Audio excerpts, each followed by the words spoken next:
कहानी की शुरुआत में कोई कहता है, कोई सोच भी नहीं सकता कि एक मिस्टीरियस रुइन जो आर्कोलॉजिक द्वारा खुदाई किया गया, जिस कारण वह एशियंट सील ट्रिगर हो गया और अंत यह पूरे ह्यूमैनिटी के लिए आपदा बन गया। उससे जो निकली थी चीज वह एक रेड ब्लड फॉग था जो पूरी सिटी में फैल गया, और जो भी उस फॉग के चपेट में आता वो सभी पागल हो जाते या मारे जाते। उस फॉग के कारण ज्यादातर क्रिएचर टेरिफाइंग बीस्ट में बदल गए, और ये बीस्ट जहाँ भी गए वो शहर बर्बाद ही हो गया। ये एक भयानक महामारी की तरह फैल गया। जब भी हम देखते एक फाइटर प्लेन को जो एक मिसाइल नीचे छोड़ता है और वह सीधा जाके नीचे गिरता है और जोरदार ब्लास्ट होता है, वो जब भी हम देखते एक लड़के को जो उस धुएं से सहित सलामत बाहर निकलता है, उसे कुछ नहीं होता। सभी बीस्ट उसे घूर कर देख रहे होते हैं। फिर वह बीस्ट उस लड़के पर गुर्राने लगता है। जब भी वह लड़का चिल्लाते हुए कहता है, शेयू तुम कहाँ हो, और वह ऐसा बोलने के साथ ही वह सभी बीस्ट पर अटैक कर देता है अपने डिमोनिक क्लॉ से, और वह उन बीस्ट को मार के कहीं जाने लगता है। और वह जाते जाते बोल रहा होता है, शेयू तुम कहाँ हो, सिर्फ यही बोलते जाता है। जब भी उसे एक डॉल दिखाई देता है, वह उस डॉल के पास जाता है और अपने डिमोनिक क्लॉ से उसे टच करता है। जैसे उस डॉल को टच करता है, उसका डिमोनिक हैंड गायब हो जाता है और वह होश में आते हुए कहता है, शेयू। फिर वह जोर से चिल्ला के कहता है, तुम कहाँ हो।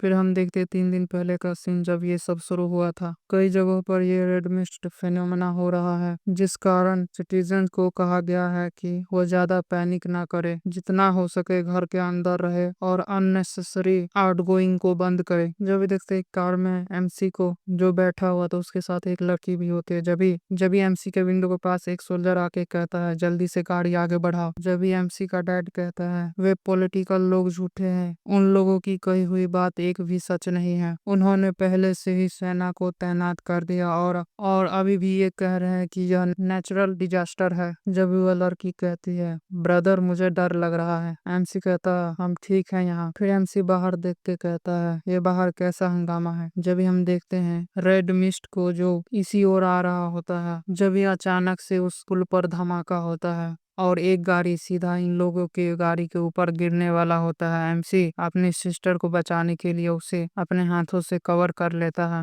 वह गाड़ी सीधा जाके एमसी के गाड़ी पे जाके गिरता है, और जिससे ज्यादा एमसी को चोट नहीं लगा होता। वह देखता है कि उसके फादर को ज्यादा चोट लग गई है। जब ही का फादर कहता है मेरा पैर फंस गया है, जब ही उन लोगों को एक जोरदार रोर सुनाई देता है। जब वह बाहर देखते हैं एक बहुत बड़ा मॉन्स्टर वहां पे आ गया होता है। उसे देखकर सभी सिटीजन भागने लगते हैं। आर्मी सोल्जर उस पर फायरिंग कर रहे होते हैं, लेकिन गोली का कोई असर नहीं हो रहा होता। उस मॉन्स्टर को देख के एमसी के फादर कहते हैं, जल्दी से बाहर निकलो। एमसी कार का दरवाजा तोड़कर बाहर निकलता है और वह जाके अपने मदर के सामने वाला गेट खोलने लगता है, लेकिन वह नहीं खुलता। उसकी मदर कहती है, हमारी चिंता मत करो, तुम अपनी सिस्टर को लेके जाओ। एमसी कहता है, नहीं मैं आप सभी को लेके जाऊंगा। जब भी हम देखते हैं उसकी सिस्टर एक मॉन्स्टर को देख के डर जाती है। वह मॉन्स्टर एक आदमी पर अटैक करने जाता है। जब भी एमसी की मदर कहती है, जाओ यहाँ से। का फादर कहता है, मर्द बनो और रिस्पॉन्सिबिलिटी लो, अब तुम बड़े हो गए हो। मदर उसे स्माइल करते हुए कहती है, शेयू का ख्याल रखना। जब भी उनके कार के ऊपर एक बड़ा सा मॉन्स्टर आके लैंड होता है, जिस कारण एमसी के मदर फादर वहीं पे मारे जाते हैं, और वह मॉन्स्टर जोर से रोर करता है। ये देख के शेयू रोने लगती है और मॉम डैड चिल्लाने लगती है। जब वो मॉन्स्टर उन लोगों को देख लेता है और इन लोगों पर अटैक करने आता है, एमसी अपनी सिस्टर को लेके वहां से भागने लगता है। जब भी देखते हैं उनके ऊपर बहुत सारे उड़ने वाले मॉन्स्टर होते हैं, और वह रेड मिस्ट पूरे सिटी में फैल गया होता है और चारों तरफ में बीस्ट ही होते हैं। जो लोग उस रेड मिस्ट के चपेट में आते हैं वो लोग पागल हो जाते हैं और एक दूसरे को मारने लगते हैं। जब एमसी को देखते हैं अपनी सिस्टर को लेकर भाग रहा होता है, कहता है यहाँ पे क्या हो रहा है। जब वो एक सुपरमार्केट के अंदर जाके छुप जाता है, वह बड़ा सा मॉन्स्टर इन लोगों को ढूंढते हुए उसी सुपरमार्केट में आ जाता है। एमसी उसे देखता है तो वो देखता है कि वो मॉन्स्टर सुपरमार्केट के अंदर चला जा रहा होता है। उस मॉन्स्टर ने उसे एमसी को ढूंढ नहीं पाया। एमसी चैन की सांस लेते हुए कहता है, वो अभी चला गया। जब भी उसके सिस्टर को कुछ होने लगता है, जब भी एमसी पूछता है क्या हुआ, सिस्टर कहती है, मेरा सर अचानक से बहुत जोर से दर्द कर रहा है। फिर वह अपना चेहरा और अपनी सिस्टर का चेहरा सामने लगे आईने में देखता है। वो देखता है कि उसके बॉडी के अंदर रेड मिस्ट चला गया है। वह उसी सुपरमार्केट से एक पानी का बोतल लेता है और अपना रुमाल निकाल के से भिगो कर शेयू के मुंह को कवर कर देता है, जिससे वह रेड मिस्ट मिस्ट उसके नाकों में ना जा पाए, लेकिन उसके बॉडी के अंदर वह रेड मिस्ट जाने लगता है और वह घुटने के बल बैठ जाता है और अपने मन में सोचता, ये बहुत गर्म है, मैं अपने शरीर से इसे बाहर निकालने की कोशिश कर रहा हूँ लेकिन यह निकल नहीं रहा। जब उसकी सिस्टर कहती है, ब्रदर क्या आप ठीक हैं? एमसी अपने कंट्रोल में आते हुए कहता है, हाँ मैं ठीक हूँ, और वो अपने हाथों को कंट्रोल करने की कोशिश करता है। जब भी वो मॉन्स्टर वो आवाज सुन के उधर आने लगता है और एमसी और उसकी सिस्टर को देख लेता है और उन पर अटैक करने जाता है। एमसी अपने सिस्टर को लेकर सुपर मार्केट से बाहर निकल जाता है, जब भी उसके सामने वही उड़ने वाला मॉन्स्टर आ जाता है और सुपर मार्केट से निकलता है वही बीस्ट। वो अपनी सिस्टर को गले लगा लेता है और कहता है, डरो मत। जब भी एक और बहुत बड़ा बीस्ट आता है, उसे देखकर सभी बीस्ट पीछे हटने लगते हैं। वह उसे देख के कहता है, आज क्या हो रहा है? आज हम लोग मरने वाले हैं। वह बीस्ट पीछे हटने लगते हैं तो अंशी फिर वह मौके का फायदा उठाकर वह फिर से सुपरमार्केट के अंदर चला जाता है, लेकिन सुपरमार्केट के अंदर एक और बीस्ट होता है। एमसी वहां से एक वुडन स्टिक उठाते हुए अपनी सिस्टर से कहता है, बाहर और भी खतरा है, यही एक मौका है, और वह उस बीस्ट पर अपने वुडन स्टिक से अटैक करता है, लेकिन वह मॉन्स्टर उसके स्टिक को अपने दांतों से तोड़ देता है और अपना बड़ा सा मुंह खोल के एमसी पर अटैक कर देता है। एमसी उसके मुंह को पकड़ लेता है और उसे पीछे धक्का देने की कोशिश करता है।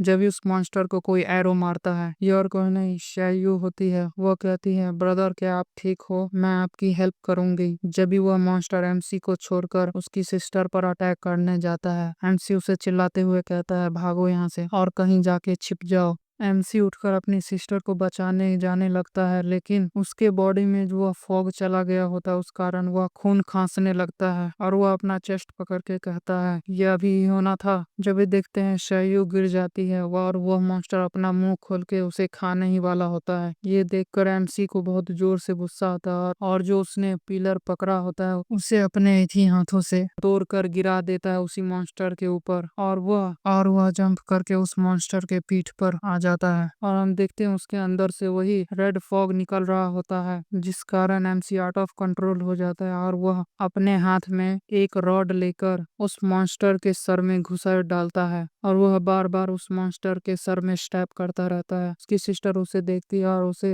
रुकने जाने लगती है। एमसी से कहती है, ब्रदर क्या हुआ आपके साथ? रुक जाओ, वो मर गया। लेकिन एमसी अभी भी नहीं रुक रहा होता है। एमसी उस रेड मिस्ट के कारण आउट ऑफ कंट्रोल हो गया होता है कि बहन उसे रोकने की कोशिश करती है। वो कहती है, प्लीज अपने होश में आओ ब्रदर। जब भी एमसी के सामने उसके मदर और फादर का चेहरा आता है, जहाँ पे उसके फादर कहते हैं, देखो मैं तुम्हारी मदर का कैसे ख्याल रखता हूँ, और मदर कहती है, शायू का ख्याल रखना और अच्छी लाइफ जीना। जब भी उसे शायू ब्रदर ब्रदर कहती है, अभी एमसी को होश आता है और वह जब भी अपनी सिस्टर को देखता है, उसकी सिस्टर रो रही होती है, उससे माफी मांगते हुए कहता, मुझे माफ कर देना तुम्हें चिंता में डालने के लिए। शायू कहती है, ब्रदर क्या आप ठीक हैं? जब एमसी कुछ बोलने वाला होता तभी उसे दिखाई देता है विंडो के बाहर एक उड़ने वाला मॉन्स्टर अपना बड़ा सा मुंह खोल के शेयू को खाने ही वाला होता है। एमसी शेयू को पकड़ के वहां से डॉच करता है। वो मॉन्स्टर चिल्लाते हुए एमसी पर अटैक करने लगता है। जब ही एमसी अपने हाथों में रॉड पकड़ के कहता है, तुम डिस्कस्टिंग बर्ड, मेरी सिस्टर से दूर रहो, और उस मॉन्स्टर के मुंह पर उस रॉड से जोरदार स्ट्राइक करता है, जिस कारण वह मॉन्स्टर बहुत दूर जाके गिरता है और वो वहीं पे मारा जाता है। उसे देखकर अंशी अपनी सिस्टर से कहता है, तुम यहाँ पे छिप जाओ, मैं जाता हूँ उस मॉन्स्टर से डील करने के लिए। उसकी सिस्टर कहते हैं, ब्रदर क्या आप अकेले उसे संभाल लेंगे? अंशी कहता है, उस बड़े से मॉन्स्टर की नजर हम पर है, उसे दूर ले जाना पड़ेगा। सिस्टर उसे गले लगाते हुए कहती है, मत जाओ, मुझे डर लग रहा है, कहीं तुम पहले जैसे हो गए तो। एमसी उसे दूर करके उसके सर पर हाथ फेरते हुए कहता है, चिंता मत करो, इस बार मैं अपने कंट्रोल में रहूंगा। शैयू कहती है, लेकिन एमसी कहता है, यही इंतजार करो, मैं जल्द ही वापस आ जाऊंगा। सिस्टर कहती है, मुझसे प्रॉमिस करो कि आप सेफ वापस आ जाओगे। एमसी कहता है, मैं डेफिनेटली सेफ आऊंगा। जब भी एमसी को देखते हैं जो उसे सुपरमार्केट से बाहर निकलते हैं, वो कहता है, अगर मैं गलत नहीं हूँ तो मैं अगर उस म्यूटेंट बीस्ट को मारता हूँ और उसके अंदर से वही रेड क्रिम्सन एब्जॉर्ब करता हूँ तो मुझे पावर मिलता है, इसीलिए तुम्हारे बॉडी में और भी एनर्जी होना चाहिए। और उसी बड़े से मॉन्स्टर की ओर अपना रॉड पॉइंट करते हुए कहता है, जब तक मैं तुम्हें गिरा नहीं देता और तुम्हारे पावर को एब्जॉर्ब नहीं करता, तब तक मैं अपने फैमिली को प्रोटेक्ट करता रहूंगा। तो तुम्हें मेरे लिए मरना होगा, लेकिन मैं तुम्हें मारने के वर्थित नहीं हूँ, इसीलिए। और उसके सामने हम देखते हैं छोटे छोटे मॉन्स्टर को और उसे मारते हुए कहता है इसीलिए मैं इन्हें ही मारूंगा। जब भी एक बिस्ट एमसी के शोल्डर पर बैठ कर लेता है, एमसी गुस्से से कहता है तुम घटिया बिस्ट, और अपने दोनों हाथों से उस मॉन्स्टर को दो टुकड़े कर देता है। हम देखते हैं उसके हाथ डिमोनिक क्लॉ में बदल जाते हैं और वह फिर से आउट ऑफ कंट्रोल हो जाता है। और वह अपने दोनों हाथों को देखते हुए कहता है ये पावर मुझे महसूस हुआ है, यह फीलिंग बहुत अमेजिंग है। जब हम देखते हैं उसी बड़े से बिस्ट को जो आसमान में एक फाइटर प्लेन को देखता है और वह जोर से रोर करता है और वह अपने सभी छोटे से बिस्ट को वहां से दूर हटने के लिए कहता है। उस रोर के कारण एमसी को होश आ जाता है और वह कहता है आखिरकार मैं यहाँ क्या कर रहा हूँ। और वह आसमान में देखता है कि वह फाइटर प्लेन एक मिसाइल छोड़ देता है। फिर हम सीरीज की शुरुआत में आ जाते हैं जब वह फाइटर प्लेन मिसाइल छोड़ दिया होता है। एमसी उस मिसाइल को देखता है। जब भी श्यायू सुपरमार्केट से बाहर निकलते हुए कहती है ब्रदर क्या तुम ठीक हो। एमसी श्यायू से चिल्लाते हुए कहता है तुम बाहर मत आना। जब भी वहाँ पे जोरदार ब्लास्ट होता है, जब भी हम देखते हैं मिलिट्री हेलीकॉप्टर को जहाँ पे कोई कहता है यहाँ एक सर्वाइवर है जल्दी से नीचे लो, और किसी और को देखते हुए कहता है ये पहले से ही इन्फेक्टेड है उसे छोड़ दो और इस लड़की को ले चलो। जब भी एमसी की आंख धीरे धीरे खुलती है और वह देखता है कि उसकी सिस्टर को सोल्जर उठा के ले जा रहे होते हैं। वह सोल्जर कह रहे होते हैं जल्दी से चलो, वह मॉन्स्टर इधर ही आ रहे हैं, और वहां से वह उड़ जाते हैं। एमसी उसे रोकते हुए कहता है सीआईयू। हम देखते हैं सीआईयू को जो कह रही होती है ब्रदर आपने ऐसा क्यों किया, आप मुझे बचाने के लिए नहीं आए, और वह उस फ्लेम में गायब हो जाती है। एमसी अपना हाथ बढ़ाते हुए कहता है सीआईयू। फिर वह अचानक से जाग जाता है और जोर जोर की सांसें लेने लगता है। अपना सर पकड़ के कहता है वो ड्रीम फिर से आ गया। सीआईयू आधा साल हो गए तुम कहाँ हो, और उठकर वहां से जाते हुए कहता है अच्छा हुआ कि मेरे आइडेंटिटी के बारे में किसी को पता नहीं। जो भी एमसी कहता है जब सीआईयू को वो लोग ले गए तो मैंने हर लोकल शेल्टर में जाके उनसे ढूंढा लेकिन अभी भी उसका पता नहीं चला, और मैंने सिस्टर को ढूंढने के लिए मैंने सबसे लो रैंक सोल्जर में ज्वाइन किया जहां सबसे लोएस्ट लेवल के बॉर्डर पर पेट्रोलिंग करते हैं। और ऐसे क्योटिक समय में केवल सोल्जर से ही आपको खुफिया जानकारी मिल सकती है और कहीं भी जाने की परमिशन मिल सकती है। फिर हम देखते हैं red city border out post को। फिर हम देखते हैं वहीं रेड सिटी के पेट्रोल कैप्टन को जिसका नाम जियानजू है। एमसी हंसते हुए उसके पास आता है और कहता है कैप्टन मुझे माफ कर दो मैं लेट हो गया अपनी शिफ्ट में। एक सोल्जर उसे देख के कहता है यही एक यूजलेस रूकी है। जब भी वो कैप्टन एमसी के पिछवाड़े पर लात मारते हुए कहता है बेवकूफ तुम कहाँ सुस्त रहते हो, मैंने तुझे नजर में रखा था लेकिन देख तो कितना लेट हो गया। और एमसी को एक बिल्डिंग के ऊपर चढ़ाते हुए कहता है यान हो जब वीआईपी यहाँ से चले जाए तो हम अब काम को खत्म कर सकते हैं। एमसी कहता ठीक है। अब हमें पता चलता है एमसी का नाम यान हाओ है। आगे कैप्टन कहता है अगर तुम मेरे लिए परेशानी खड़ी करोगे तो तुम्हें इसके लिए पे करना पड़ेगा। फिर देखते हैं यान हाओ को जो उस बिल्डिंग के ऊपर चढ़ के एक टावर को देख रहा होता है और उसे देख के कहता है आधा साल पहले रेड कलर का फॉग पूरे सिटी को कवर कर दिया जिस कारण ज्यादातर सिटी बर्बाद हो गए, और यहाँ पे जितने भी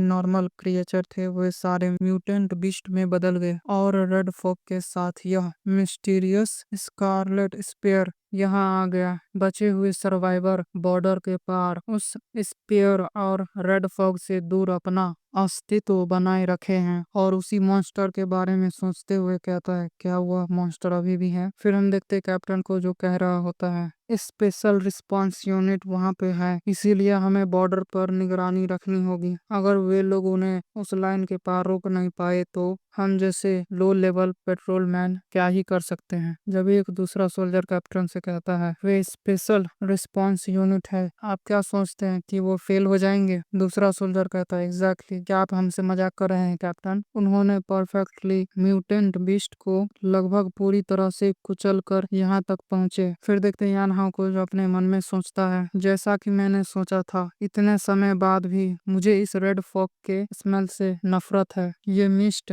एक क्रिएचर के प्राइमल ब्लड लस्ट को ट्रिगर करता है, जिससे वे एक दूसरे को मार सकते हैं। फिर वह रेड मिस्ट को देख के कहता है, ये फॉग क्यों डिस्पेयर हो रहा है? नहीं, कुछ और इधर ही तेजी से आ रहा है। जब हम देखते हैं उसी कैप्टन और सोल्जर को, जो वह सोल्जर कहता है, कैप्टन देखो हमारे सामने एक सिचुएशन आ गई है। कैप्टन कहता है, कौन सी स्थिति है? इतना नाटक मत करो। वह सोल्जर उंगली पॉइंट करते हुए कहता है, ये ब्लड मिस्ट इतना फैल क्यों रहा है? फिर वह दो स्पेशल यूनिट सोल्जर को देख के कहता है, कैप्टन वहाँ देखो, दो स्पेशल रिस्पॉन्स यूनिट हैं। वो कैप्टन पूछता है, सर वहाँ पे क्या हो रहा है? वे लोग कहते हैं, जल्दी से भागो। और हम देखते हैं उनके पीछे वही ब्लैक मिस्ट आ रहा होता है। जब भी वे लोग ब्लैक मिस्ट में फंस जाते हैं और कोई उन दोनों को मार डालता है, वह कैप्टन अपने वॉकी टॉकी में चिल्लाते हुए कहता है, सभी लोग यहाँ से रिट्रीट करो। जब भी उस कैप्टन को एक मॉन्स्टर अपने नाखून से उठा लेता है। ये एक लिजर्ड मॉन्स्टर होता है। एमसी को देखते हैं जो उसी बिल्डिंग के ऊपर उस रेड मिस्ट को देख रहा होता है, और वह वहां से जंप देके वह एक लिजर्ड मॉन्स्टर के ऊपर लैंड करता है और अपना डिमोनिक क्लॉ निकाल लेता है। जब भी एक दूसरा लिजर्ड मॉन्स्टर अपना बड़ा सा मुंह खोल के एमसी को खाने वाला होता है, जब भी वह तेजी में जाता है और उस लिजर्ड मॉन्स्टर का सर उखाड़ देता है और उस मॉन्स्टर का एनर्जी एब्जॉर्ब करते हुए कहता है, वेरी गुड, इसे एब्जॉर्ब करने के बाद मैं थोड़ा सा और स्ट्रांग बन गया। अगर मैं कुछ और को एब्जॉर्ब कर लूँ तो क्या होगा?